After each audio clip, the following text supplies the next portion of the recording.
Solidity आपको कुछ ऐसे ग्लोबल वेरिएबल और फंक्शन प्रोवाइड करती है जिससे आप ब्लॉक और ट्रांजैक्शन की इंफॉर्मेशन को एक्सेस कर सकते हैं। क्योंकि कॉन्ट्रैक्ट के पास लेजर का डायरेक्ट एक्सेस नहीं होता।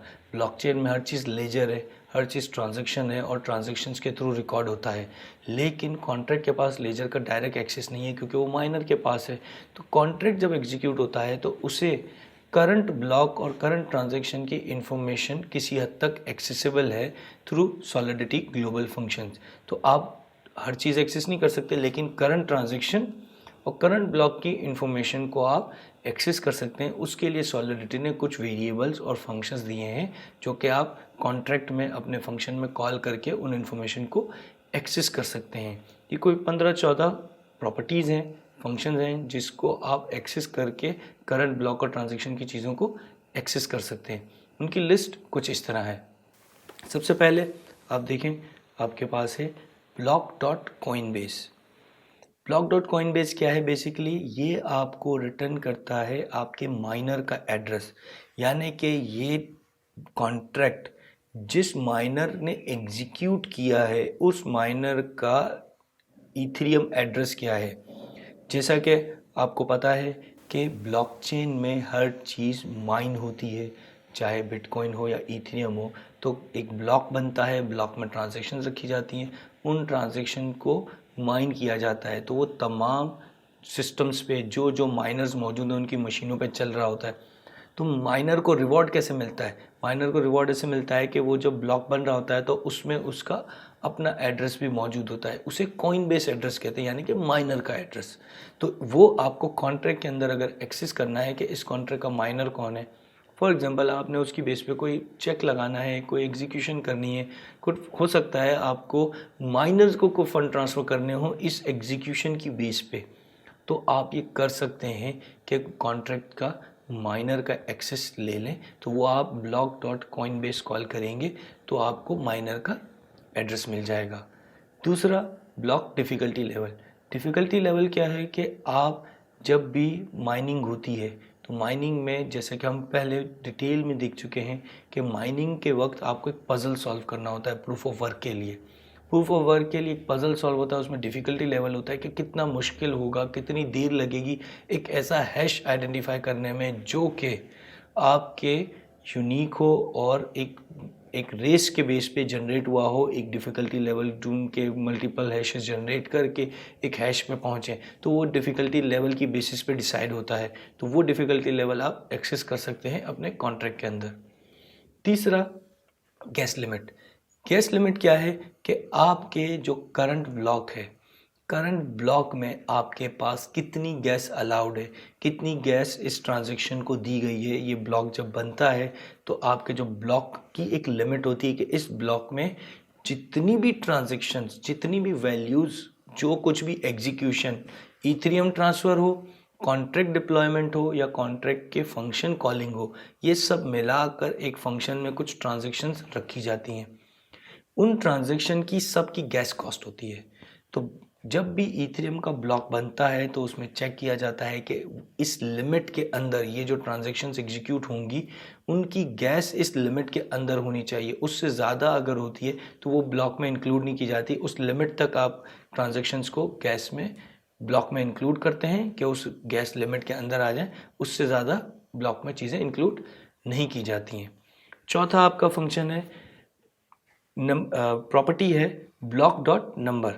नंबर यानी कि आपके करंट ब्लॉक का सीक्वेंस में नंबर क्या है। जैसा कि हम ब्लॉकचेन में देख चुके हैं कि ब्लॉकचेन में जैसे ब्लॉक बनते चले जाते हैं तो हर ब्लॉक का एक नंबर होता है। जेनेसिस ब्लॉक आपका ब्लॉक 0 है, पहला ब्लॉक है, फिर 1 2 3 आपके सारे ब्लॉक्स मौजूद होते हैं। जेनेसिस आपका पहला ब्लॉक है, ब्लॉक 1 है। तो जितने भी ब्लॉक्स होते हैं तो वो आपको उनके एक नंबर होता है।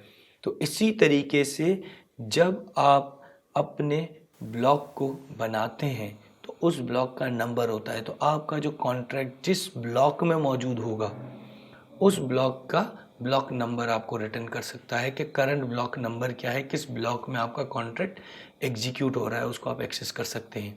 इसी तरीके से ब्लॉक डॉट टाइम स्टैम्प, यानी कि यह ब्लॉक बना कब है, इस ब्लॉक के बनने का टाइम, तो आप जब भी ब्लॉक बनता है, माइनर जब ब्लॉक बनाते हैं तो उसका टाइम स्टैम्प होता है कि वो किस टाइम पे बना है, तो आप वो एक्सेस कर सकते हैं, तो आपको पता चल जाएगा कि इस ब्लॉक का टाइम स्टैम्प क्या है। फिर एक इम्पॉर्टेंट चीज़ वो है मैसेज डॉट डेटा। ये आपको रिटर्न करता है बाइट्स में वैल्यू। मैसेज डॉट डेटा की इम्पॉर्टेंस क्या है कि आप जब भी कोई फंक्शन कॉल करते हैं तो उस फंक्शन का नाम, उसमें क्या पैरामीटर्स आई हैं, उसमें क्या वैल्यूज़ हैं, वो आपको ब्लॉक डॉट डेटा में मिलता है। जनरली हमने रिमिक्स में जितना देखा है, हम फंक्शन बटन पे क्लिक करते हैं, कॉल हो जाता है फंक्शन। अगर आपका एक कॉन्ट्रैक्ट डिप्लॉयड है तो ईथरियम के पास उसका फंक्शन का नाम नहीं है।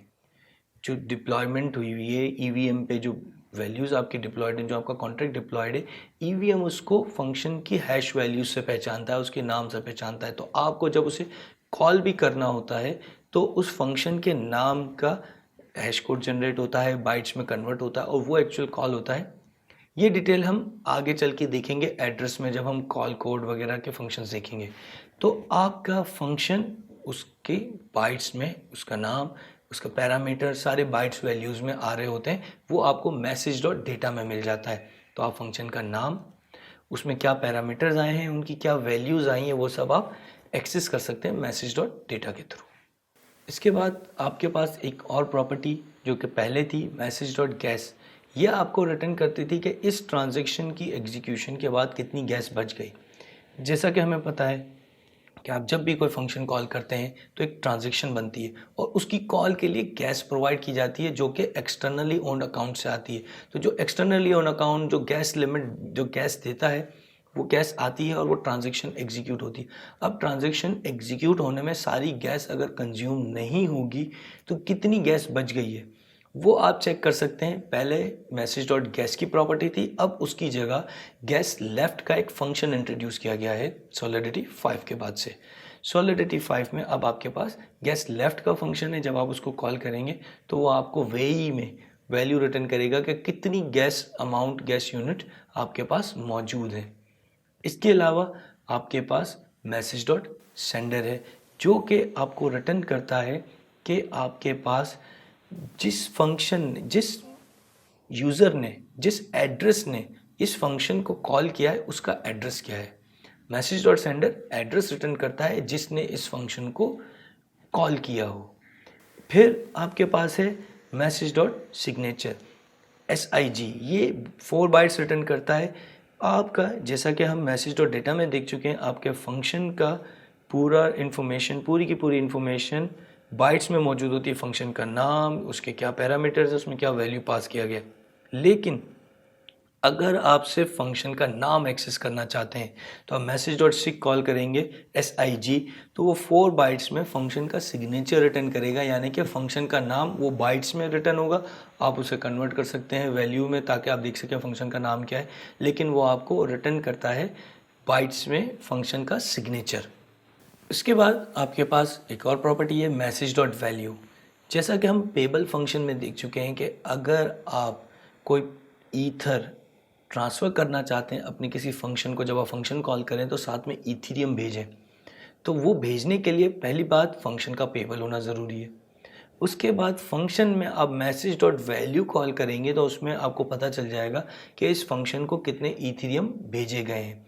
तो आप ये चेक कर सकते हैं मैसेज डॉट वैल्यू से किसी भी फंक्शन के अंदर के कितने ईथीरियम आए हैं। लेकिन उस फंक्शन का पेबल होना ज़रूरी है क्योंकि पेबल फंक्शन में ही ईथीरियम भेजे जा सकते हैं। तो मैसेज डॉट वैल्यू को अगर आपने एक्सेस करना है तो आप किसी पेबल फंक्शन के अंदर ही एक्सेस कर सकते हैं, उसके अलावा एक्सेस नहीं कर सकते। फिर एक प्रॉपर्टी है नाउ। ये टाइम स्टैम्प रिटर्न करता है, लेकिन ये time stamp current time stamp, system का टाइम स्टैम्प रिटर्न नहीं करता। ये वही टाइम स्टैम्प रिटर्न करता है जो ब्लॉक डॉट टाइम स्टैम्प है, ये उसी का एलियस है। तो आपके पास सॉलिडिटी में ये पॉसिबल नहीं है कि आप कोई डेट, करंट डेट मालूम कर सकेंगे, इस वक्त डेट क्या चल रही है, क्या चल, जिस वक्त आपका ब्लॉक बनता है उस वक्त की डेट। अब जब आप नाउ कॉल करेंगे तो आपको उस वक्त का टाइम स्टैम्प आपको मिल जाएगा जो ब्लॉक का टाइम स्टैम्प होता है। तो block dot time stamp call करें या नाउ कॉल करें, एक ही बात है। इसके बाद आपके पास है transaction dot gas price. Transaction dot gas price, TX dot gas price करके आप उसे कॉल करेंगे। तो ट्रांजैक्शन लेवल के जो भी फंक्शन है, क्योंकि कुछ हमने जो फंक्शन देखे वो ब्लॉक के थे, कुछ ट्रांजैक्शन के हैं। ट्रांजैक्शन के फंक्शंस गैस प्राइस क्या रिटर्न करता है कि जब इस फंक्शन को कॉल किया गया, इस ट्रांजैक्शन को जब एग्जीक्यूट किया गया, तो उस वक्त कितनी गैस प्राइस प्रोवाइड की गई, यानी कि यूज़र जो कॉलर है वो इस फंक्शन को, इस प्रॉपर्टी को, इस ट्रांजैक्शन को एग्जीक्यूट करने के लिए कितनी गैस प्राइस देने को तैयार है। इसके बाद आपके पास एक और प्रॉपर्टी है transaction dot origin. Transaction dot origin भी एड्रेस रिटर्न करता है जिसने इस फंक्शन को, इस ट्रांजैक्शन को कॉल किया है। ट्रांजैक्शन डॉट ओरिजिन और ट्रांजैक्शन डॉट सेंडर में एक फ़र्क है जो हम आगे चल के देखेंगे। फिर आपके पास एक फंक्शन है ब्लॉक डॉट ब्लॉक हैश। वो आपसे ब्लॉक का नंबर लेता है और आपको ब्लॉक का हैश कोड रिटर्न करता है। जैसा कि हमें पता है हर ब्लॉक का एक हैश कोड जनरेट होता है, तो वो आपको रिटर्न करेगा। लेकिन ये फंक्शन अब डेप्रिकेट हो चुका है, तो ब्लॉक डॉट ब्लॉक हैश आप कॉल नहीं कर सकते। आपको अगर ब्लॉक का हैश मालूम करना है तो आप डायरेक्ट लिखेंगे ब्लॉक हैश। ये डायरेक्ट ग्लोबल फंक्शन आपके पास अवेलेबल है। आपने फंक्शन का नाम लिखा ब्लॉक हैश, राउंड ब्रैकेट में आपने ब्लॉक का नंबर दिया, ये आपको एक ब्लॉक का हैश रिटर्न करेगा। लेकिन इंपॉर्टेंट क्या है कि ये मोस्ट रीसेंट 256 ब्लॉक तक के लिए चलेगा, उसमें करंट ब्लॉक भी नहीं है और 256 रीसेंट ब्लॉक्स तक जा सकता है, उससे पीछे की वो हैश कोड आपको रिटर्न नहीं करेगा।